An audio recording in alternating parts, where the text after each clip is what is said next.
अजित पवार गटाचे नेते छगन भुजबळ पक्षात नाराज आहेत.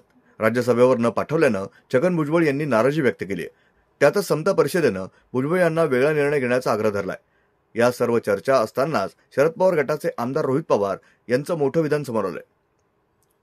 एकटे छगन भुजबळ नाही तर अजितदादा गटाचे इतर आमदारही अजितदादांना सोडणार आहेत, असं रोहित पवार यांनी म्हटलंय. रोहित पवार एवढ्यावरच थांबले नाही तर हे आमदार कधी बंड करतील याची माहितीही रोहित पवार यांनी दिल्यानं एकच खळबळ उडाली.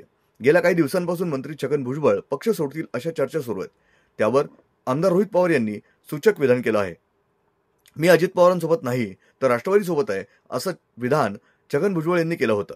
छगन भुजबळ हे अनुभवी नेते असून त्यांना काही अंदाज आला असेल, त्यामुळेच त्यांनी असं विधान केलं असावं. फक्त छगन भुजबळ नाही तर इतर नेते आणि आमदार पक्ष सोडणार आहेत, अधिवेशनामध्ये निधी घेतील आणि नंतर अजितदादा गटाला रामराम करतील, असा टोला रोहित पवारांनी लगावला.